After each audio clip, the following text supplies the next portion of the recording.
You are listening to the Cycling Podcast in association with Rafa, celebrating the sport and producing the finest cycling clothing since 2004. Today, we're in Lac de Payolle.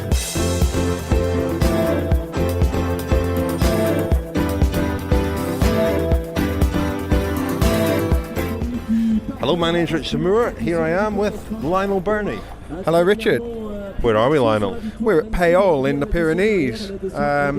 Beautiful spot, isn't it? Surrounded by the mountains here. Bit of low cloud, bit of forest over there. The whole Tour de France paraphernalia set up. What on earth is that, Lionel? Up there, look, on that slope in the forest, there's a strangely illuminated edifice, flashing lights, just right in the middle of the trees. What is it?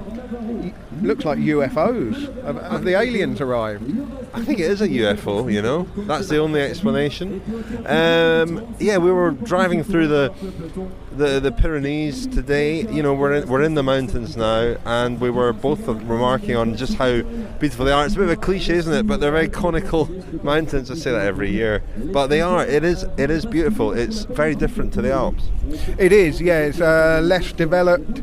The roads are narrower. The countryside is greener. I personally enjoy the Pyrenees more than the Alps. I think they're closer together, aren't they? The iconic climbs are all in quite a close proximity to one another, and the Aspan is a lovely climb, which they're actually on at the moment. Richard, we should be paying attention to the big screen in front of us because Warren Barguil is on the attack. The whimsical Flaneur is on the attack. The whimsical Flaneur. We've just arrived here, Lionel. There are 15 kilometres of the race to go. It's been an action-packed stage, very fast stage by the sounds of things. Greg Van Avermaet, the yellow jersey, on the attack. Steve Cummings on the attack. Vincenzo Nibali, obviously doing a great job helping Fabio Aru by attacking. Yeah, well, 15 kilometres to go for Steve Cummings of Dimension Data, out on his own at the moment, just ahead of a group that's got Nibali in it. In fact, Nibali is leading the chase of Cummings, and Greg Van Avermaet. Nibali's really going for it, isn't he? I mean, look at him. He's really flat out. I don't know what the gap is to Cummings. We're just catching up with the stage now, but Cummings has been on fire all year. He's won 3 World Tour stages, I think. Tour of the Basque Country, Tirreno Adriatico, and the Criterium di Dauphiné. He's won stages in those 3 World Tour races. Really phenomenal. Want to do a proper feature on him during this tour because he's having an Indian summer in his career. He's 35 years old now. And this is another great effort by him. And we're doing this as live, this podcast, so no tale of the Etape. The story of the Etape will unfold over the next 25 minutes or so. We're living it. This is the tale of the Etape. Living the Etape. One other thing we've not talked about yet on the podcast is the discord in Team Tinkoff. The rumours of not being a very united team. They've got Peter Sagan, of course, riding well, probably riding into the green jersey, if not today, then over the next couple of days. But Alberto Contador, obviously having had 2 crashes, has not been in great form. Romain Kreuziger, his teammate, there was a picture snapped the other day, wasn't there, where Contador was dropping off the back, Kreuziger was looking back. It was clear, well, as happened in the stage, he didn't drop back to help him. Yeah, that's right. That was the stage to Le Geraint in the Massif Central, where Contador was in a bit of difficulty on the climb, and that photo that got circulated, it's a cracking picture. It's the back of Alberto Contador. You can see his race numbers. It's clearly him, and he's losing contact with the group of favourites, and his teammate Romain Kreuziger is looking over his shoulder and clearly clocking that Contador is off the back, and Kreuziger didn't wait for his team leader, and that's caused a bit of consternation in the Tinkoff camp. I bumped into Sean Yates this morning. He was leaning on the bonnet of the team car, and I just said to Sean Yates, has Kreuziger been on the naughty step the last couple of days? And Sean Yates said, well, It's all been dealt with now. They're adults. It's all been talked out. We've put it to bed. We've moved on, which is the answer you would expect. But a couple of days ago, I made a Kilometre Zero on the role of sports directors, and I asked Sean Yates in that how he deals with any kind of friction or dissent in the camp, or when a rider doesn't follow an instruction, because clearly Kreuziger's job on that day would be to wait for Alberto Contador. No matter what he feels about Contador's condition or his likely prospects going on into the Tour, Kreuziger's job is to wait for Contador. Anyway, I said to Sean, the photograph didn't help, did it? And he said, no, it didn't, in a very blunt way. And so clearly they've had a tricky 48 hours, because, Richard, you made the very good point when we were chatting about this, that the problem with Tinkoff is the team is ending, or we're led to believe the team is definitely ending, and so it's very hard to join 9 guys together when they're all out of contract and they're all looking to negotiate the best possible deal for next year. Kreuziger, you know, what's the incentive for him to work for Contador in the short term when his medium or long-term prospects might not be so secure?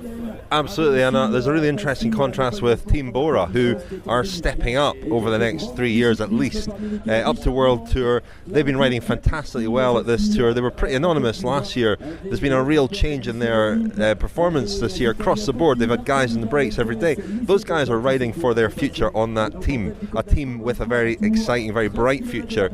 Guys on Tinkoff are riding for no future on that team at all. And, you know, that's why it's always a mistake in sport to make these announcements. It's a fair thing to do, to give people plenty of notice that there's no future for the team, but it's the worst thing in terms of getting good performances out of these guys. So, you know, that I think that I also made the comment, Lionel, that, you know, they're riding very much like a team that doesn't have a future, but that the bus serves as a metaphor for Tinkoff. Their bus broke down a few days ago. They're driving around in a rented bus, and yeah, that might be a minor matter, but all these buses are kitted out for the riders. You know, the Team Sky bus has only 9 seats on it, all leather reclining seats, and the transfers are quite long. And Tinkoff here now in a bus, just a standard bus with rows of seats, you know, like an old school bus. Yeah, and I mean, their itinerary over the next few days is really interesting. They've got wine tasting, they've got a couple of chateau visits. They're on a tourist trip for the next few days. But I wonder if they always sit in the same seats like you used to do on school trips, and you got on the school bus and you always sat in the same seat, didn't you? Yeah, oh, it's like that TV programme where the coach trip go on holiday and they vote somebody off every day. Maybe they'll do that to Kreuziger this week. But just a serious point, there's another couple of stories brewing here on the race today, because Steve Cummings has been left out of the Great Britain Olympic road race team, and when he's on a day like this, you wonder about that decision, really, don't you? What's your take on that, Rich? I can see both sides of this argument. I mean, he'd be a long shot, a wild card for a win. And do you go there with somebody who is such a wild card, or do you put all your eggs in one basket? And I think Chris Froome is a decent, you know, guy to back in the Olympic road race on such a hard course. They're taking Adam Yates as well, who might be a better wild card to play. It's a really tricky one. You couldn't, I don't think, take both Adam Yates and Steve Cummings, perhaps. I don't know, it's tricky, but I can absolutely see Steve Cummings' point of view, that somebody like Peter Kennaugh, for example, has been selected, having not raced much because he's been out with injury. And, you know, I think Cummings has made the point that Rod Ellingworth, who selects the team, is also employed by Team Sky. The team for the Olympic road race for Great Britain is mainly Team Sky riders. Is that a conflict of interest? Or is Peter Kennaugh, as a Team Sky rider, more likely to do a good job for his Team Sky teammate Chris Froome? The other big story I want to ask you about here, Rich, is Vincenzo Nibali being up the road. That's really interesting. I mean, the knee-jerk reaction is to suggest that this is bad for harmony or harmonious relations between Nibali and Fabio Aru, his teammate. But that might not actually be the case. This may actually be planned. We'll have to see what comes out in the wash. But Nibali is regaining quite a chunk of the time that he lost the other day. And well, really, it's like 6 or 7 minutes, wasn't it? He lost 7 minutes. Yeah, and at the moment he's gaining back 3.5 of that. So you never know. I mean, there's still a Giro all over again. There's still a long way to go to the top of the climb. Nibali is going very well. They've got to get organised behind. You just never know. I mean, it could be that they get a stage win. It could be that they shunt Nibali back up the list overall. And I think the the thing about having Nibali and Aru kind of separated on GC, but close enough for Nibali to be a danger, that becomes a different kind of card to play. It doesn't necessarily follow that this is some kind of, if not a stab in the back, then a stab in the side. Eurosport, the home of cycling. And now, Pedaler de Charme. Thank you very much to Eurosport for sponsoring the Cycling Podcast, along with Rafa, and Eurosport sponsor our daily Pedaler de Charme Award. We're still at the finish of the stage 7, watching the race unfold, and we'll continue with our As Live podcast. But Pedaler de Charme, well, we'll maybe return at the end to the winner of today's Pedaler de Charme. But the winner of yesterday's Pedaler de Charme was Sam Bennett, one of a small sort of gaggle of riders who have been pretty beaten up through crashes and are really just surviving in this tour. And one of the subplots, the stories that we want to follow today, is we want to wait up here until those guys come across. Michael Mercu is one of them as well. He was our Pedaler de Charme the other day. But I met Sam Bennett this morning at the start and presented him with his Pedaler de Charme t-shirt, and here's what he had to say. How are things now? There are a few of you who are kind of struggling. We're on the edge of the Pyrenees here. How are you looking at the next few days and today as well? I think it's going to be difficult, and I just have to stay strong. Just not give up too easy. Just have to keep going the next few days. I know the rest day is coming up soon enough, and hopefully then the body will start returning to normal. And then it's difficult watching each day the guys fighting it out for a bunch sprint, and I want to be there, and I know I can be there. It's another year where I'm at the back of the peloton, and that's what people see. There's a couple of you who are quite badly knocked up, Michael Morkov as well. Do you help each other a bit? Do you speak to each other during the stages a lot? Yeah, we do, and we also ask what our game plan is in the final, if there's a climb or whatever. So we're stronger in numbers, and does it forge quite a bond between you? Do you look out for each other, help each other a little bit? Yeah, I think it does. I was actually really amazed at how nice everybody was, especially stage 2, and so many guys were helping me out in the peloton, and even I know shouldn't be getting help in the cavalcade, but getting a little bit back up into gruppettos and stuff by other teams.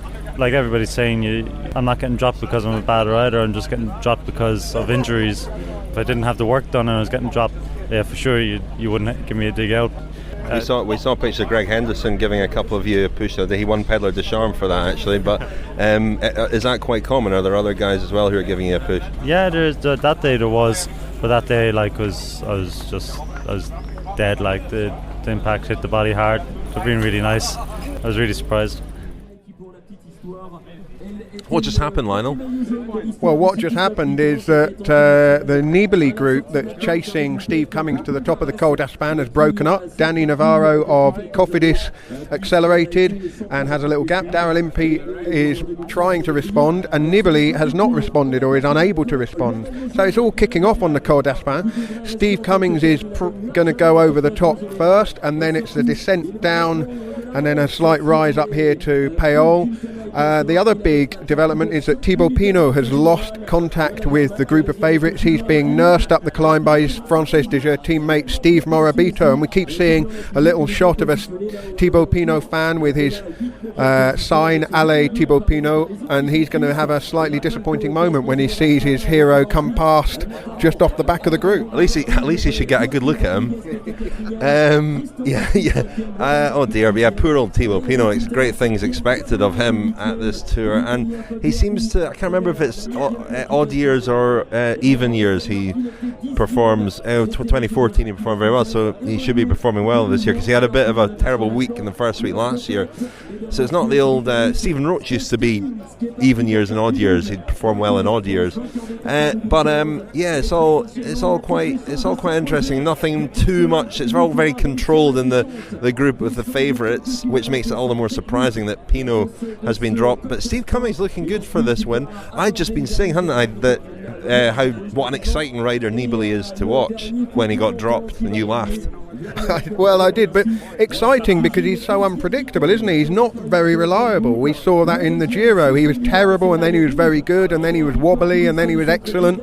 And, this tour, we didn't know what to expect. He'd been playing down any talk of challenging overall.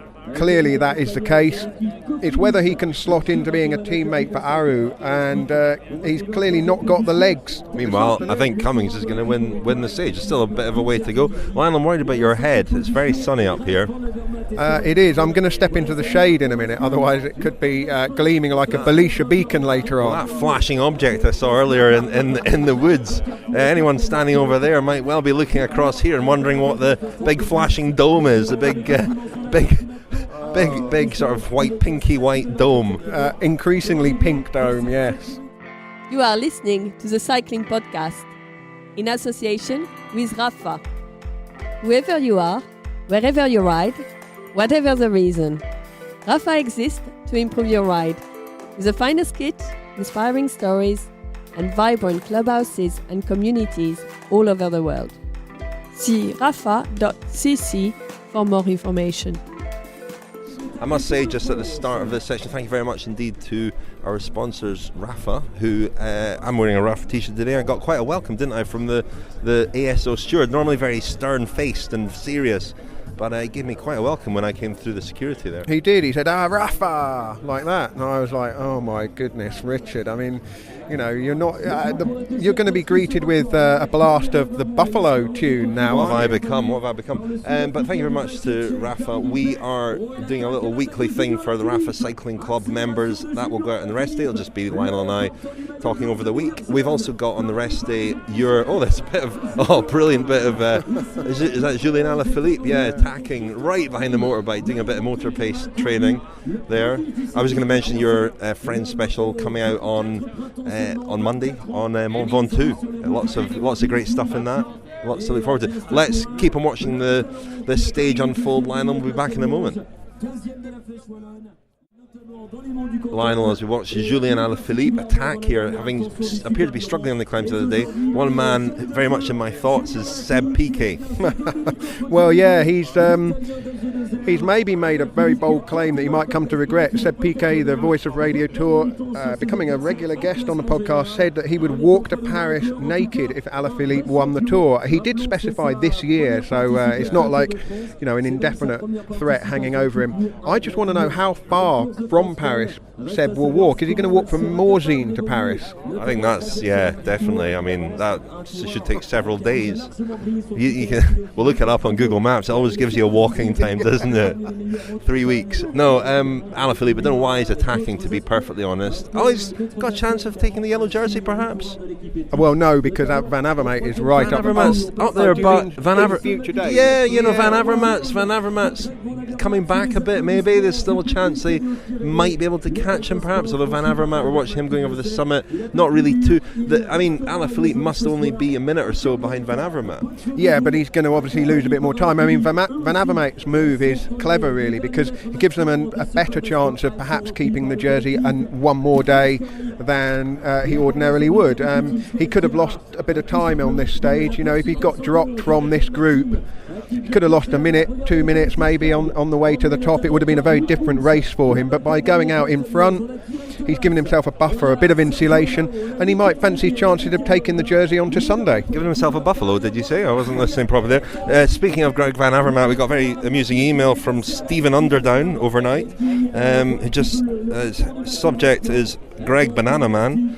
He says, my wife Mary overheard some of the podcast yesterday.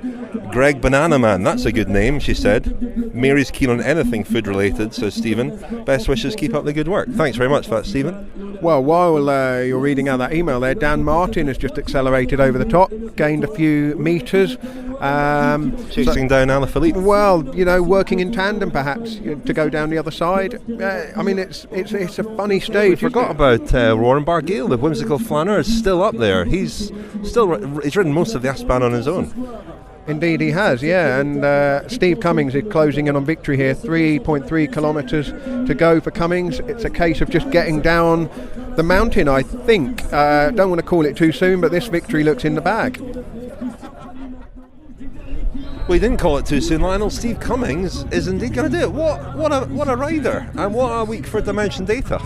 A fantastic week for Dimension Data. 3 stage wins for Mark Cavendish, a day in the yellow jersey for Mark Cavendish, the green jersey currently with Mark Cavendish, now a stage win for Cummings, and I would say this is even more impressive than his win at Mende last year when he outfoxed the 2 Frenchmen, Romain Bardet and Thibaut Pinot, with a really cunning move. He's plotted this one out in a very different way. He's made his move, he's calculated his effort, and let's not underestimate the power of the group behind him. Danny Navarro, Daryl Impey, who's held the yellow jersey before, Vincenzo Nibali is quite an impressive group to get away from and stay away from. Very impressive indeed. Very good for our sponsor of Kilometre Zero as well, because I have mentioned before, Steve Cummings' bottom is a particularly valuable space, and there on his bottom watching now is Niederberg Wine, who sponsor our daily Kilometre Zero series. This is the greatest win of his career, isn't it? Yeah, I would say so. I mean, to win a stage in the Pyrenees over the Col d'Aspin, that's, it's not a sort of 5 or 6 col monster, but it's it's impressive. Very funny, we're watching on the big screen here, and of course you can be confused by this because there's a delay on the TV coverage behind us while we're watching this. Steve Cummings is going to appear any second. He is. He'll probably pass us as he passes. I think he's passed. No, he hasn't. He'll pass us here a couple of hundred metres after the line, roughly when he crosses the line on television. Yep. Here he comes. Well, here he comes on the television, and there he is in real life. Well, interesting point that really, because Brian Holm made the point in the Sports Directors Kilometre Zero that the TVs the sports directors are watching in the car aren't live. They're like on a 30-second or minute delay, simply because the TV pictures are not absolutely live. What you see on television is not happening at that very second. So the idea that the sports directors can react immediately and influence the race in that sense is a bit of a misnomer. Ciao. Giro Scognamiglio, how are you, my friend? Not bad, Richard, and you? And your favourite terrain here in the mountains? In these mountains, listeners, it's not the thing that I have in my mind now, and tonight I will post you another clear image of what I have in my mind, and not the shark that is arriving. I don't care, really. No. Impressive win by Steve Cummings. If I'm not wrong, it's the 4th win by him this year. Every race he won in a World Tour race, so really an excellent level. Wow, well, there's a bit of excitement now because the Flamme Rouge, the big inflatable arch, has collapsed on the riders in the leaders group, in the front group, as they go through it. Lionel, what just happened? Do you see that? Well, the big Vittel inflatable that goes over the 1 kilometre to go seemed to have collapsed on one side, and I just said that, it just landed on all the riders, and it's held a few of them up. It has held them up, yeah. I mean, that's we do see these things collapse sometimes. Not at the Tour de France, so really, no, I mean, saw at the Giro a couple of them sort of looking at less than secure, but normally they do such a good job of keeping all of those. And it's interesing, the TV director hasn't gone back to that. It's had a puncture. So now this group is just riding in. It looks like they are just riding in, as if there's an agreement here not to take advantage of this. The 3 kilometre rule, of course, doesn't apply in the mountains, does it? I mean, does it? Don't think it does. No, I don't think it does. I mean, so anyone held up by that is going to lose time here. Yeah, there's a Cannondale rider sprinting to get back on. I don't think that's Pierre. It's not Pierre Roland is there. I can see Roland there. Inside as we look. So yeah, they're just rolling over the line. Sensible, really. I mean, Contador's there. Yeah, sensible. That's a freak incident, and nobody should prop it or lose from that, really. And Nibali wasn't there to attack. Yeah, you just imagine, can't you, him getting through on the right hand side and putting his head down and going for it. Maybe holding onto a car on his way. Oh, I didn't see it, he says.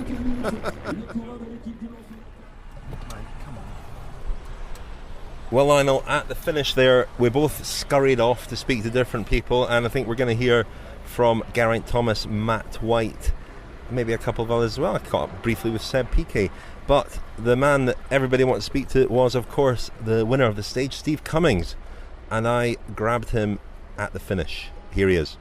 Pretty good, pretty tired. I don't know. I came I really needed a win. I didn't want to win, I needed a win, and I haven't felt super so far in the race, and I never really do on those sprint stages. It's not my thing, but it's been good. Well, great having the guys around. They've kept the morale super high, and I thought I'd missed the break, and then Yates pulled and managed to get back in the race, and then played my card in the final as well as I could, I think. You know, when the ball's rolling, success breeds success, and it kind of takes the pressure off, but it's still like you want personal excellence and you want to deliver.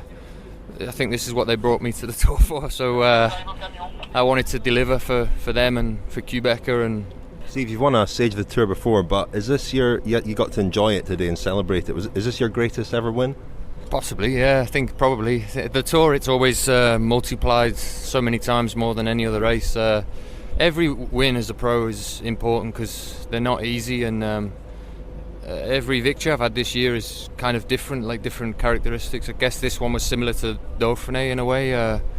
It's what I dreamt of as a kid, winning from a breakaway, and I don't know, I love these stages. It's what I'm passionate about. Clever use of road furniture when you launch your winning move. Did I? I didn't even notice that. It's just probably automatic. Yeah, I don't know. I just feel things and look at riders and sensations, and you know, I got a lot on feel and don't use the radio too much. Just go. So we heard there from Steve Cummings. You know, he's an understated sort of guy, but obviously very happy. I spoke to Cummings' teammate actually at the finish, Reinhard Janse van Rensburg, the South African. We'll hear from him in a future episode, I think. But he said they were trying to gang through the Niederberg sparkling wine with all these victories. He did actually say that. He also said Steve Cummings is a rider who could, if his career had panned out a bit differently, be going for GC. You know, he's that good. He just doesn't like getting involved in the battle in the bunch, and that's why he rides at the back all the time. But he picks his days, and really he's got a great strike rate, hasn't he? So he was very happy. Just a little clarification in our regular corrections and clarifications column. When Julien Alaphilippe attacked, I suggested that he might be trying to get the yellow jersey. He is, of course, still a long way behind Van Avermaet. He's still 6.5 minutes down, so that was maybe a bit optimistic of me. Well, I did try to kind of play that down. I mean, you did? Yeah. Just to set the scene here, the cloud has come down quite a bit here at Lac de Payolle. We're in the traditional Tour de France traffic jam. Whenever the race reaches the mountains, it often takes a long time to get away from the finish. We've just joined the queue of cars trying to get out of the car park here. So we're digesting what was an interesting stage in the Pyrenees, but really it was that incident with exactly a kilometre to go with the huge inflatable Vittel Flamme Rouge collapsing at just the wrong moment. And when we watched that live, I did sort of make light of it because it's such a freak incident, but a couple of riders come off pretty badly from that incident. The worst affected appears to be Adam Yates, the British rider with Orica Green Edge, and Orica-BikeExchange. Well done, Richard. Like having a goalkeeper here. That was a lazy back pass to the keeper. You can keep your eye on GC, and I'll get the team names right. Mention the sponsors from time to time. Yeah. Okay. Well, I ran down to the Orica-BikeExchange bus, and Brian Nygaard, the press communications manager, asked, have you seen Adam? And I'd expected him to have come in with that group because all of the favourites very quickly made the decision not to sprint off once they got back on their feet or got untangled from the banner. And Adam Yates hadn't crossed the line. He in fact crossed the line over 4 minutes behind that group of Froome and Thomas and all the rest of them. And when Yates arrived back at the team bus, he threw his bike against the side of the bus, straight up the stairs and in, and he had quite a lot of blood on his chin, dripping from his chin. Didn't look in great spirits, understandably. And when the Orica-BikeExchange team car pulled up, Matt White got out, slammed the door, stomped onto the bus and then came out, and I grabbed a quick word with him. You looked annoyed there, and understandably so. Talk me through that from your perspective. Yeah, look, it was a sensational ride from Darryl today. It certainly wasn't planned for anyone to go in a small breakaway, but when we saw the numbers that we did going up the road, it was always good to pop someone in there. So you won't see too many lead-out guys in the world finishing second on a mountain stage, and Dale had an incredible ride. But then the incident with the Vittel banner coming down with a kilometre to go, and Adam Yates looks like he's one of the ones who's come off worse there.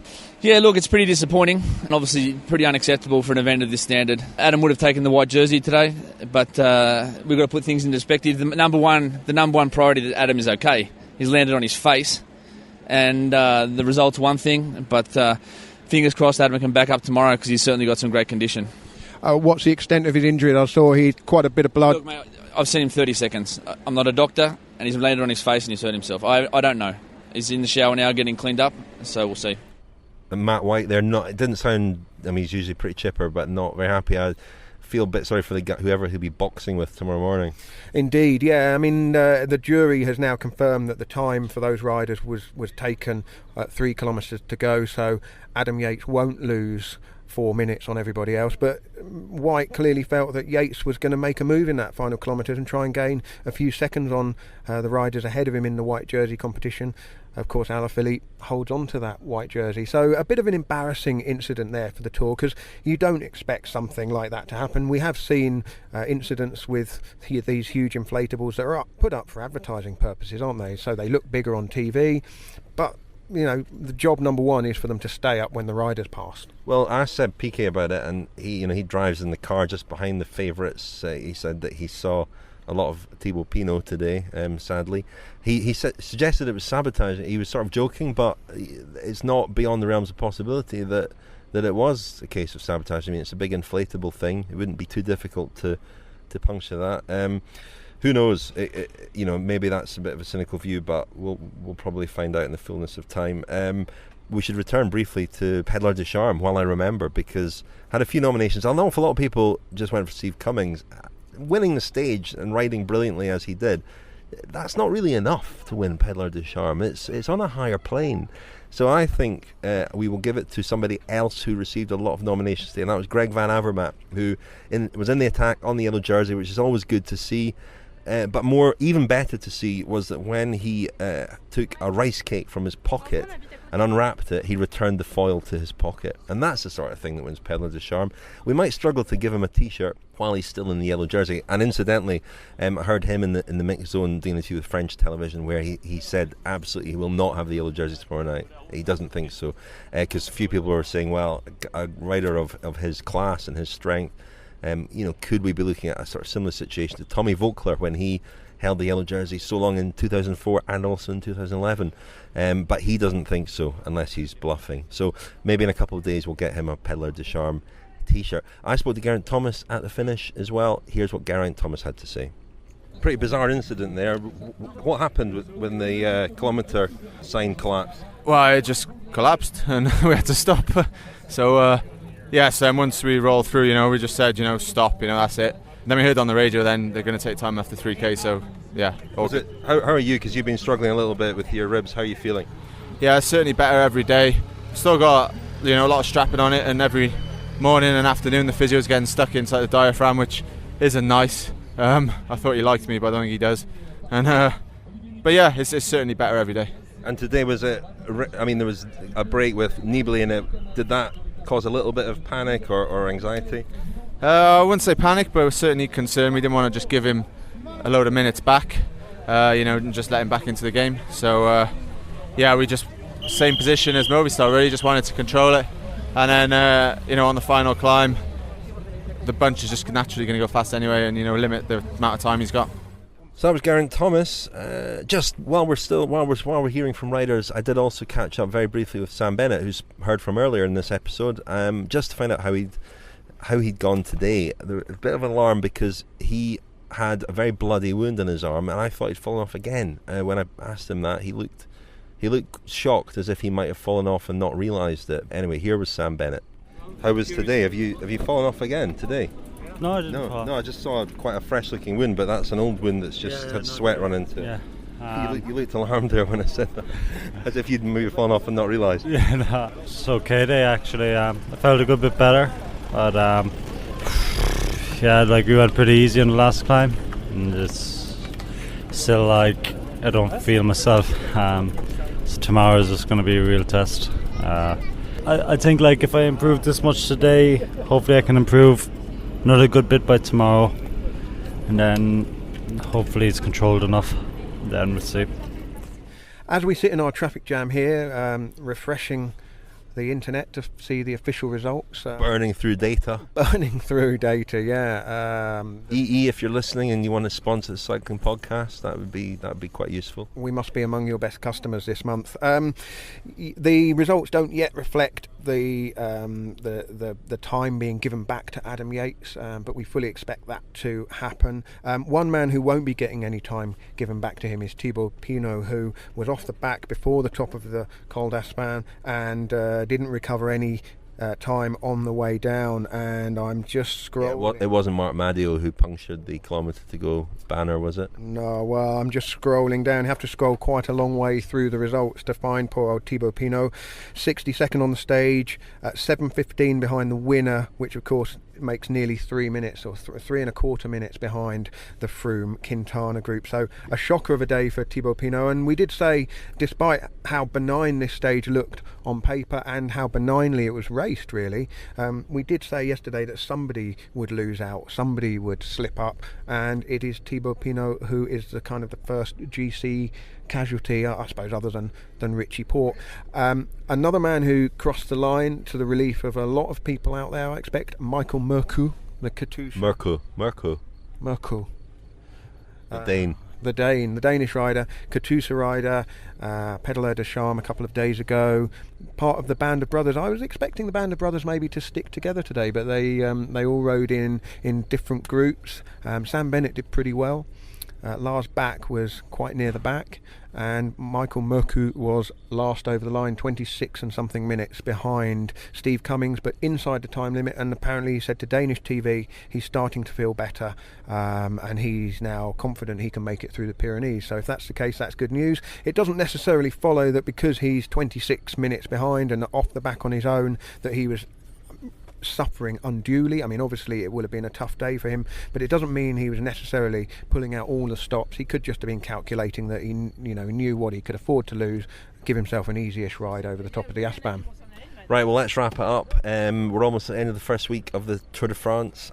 We take a break from Kilometre Zero over the weekend, but we'll return with another instalment of Kilometre Zero on Monday. Today's was the political cycle, which linked up Donald Trump, the EU, and something else. Well, the EU and Brexit. and Brexit, how could I forget? That seems a long time ago now. Yeah, and the Tour de France. Yeah, Trump. What connects Trump, the EU, Brexit, and the Tour de France? I mean, you'll have to listen to find out. Quality journalism, Lionel. It's one of your efforts, that Kilometre Zero. Excellent stuff, and we've got lots of good ones planned for next week. So, thank you very much to everybody who's been listening. Thank you to our sponsors, Rafa and Eurosport. Thank you to Niederberg Wines, who sponsor Kilometre Zero. Thank you to our team of producers.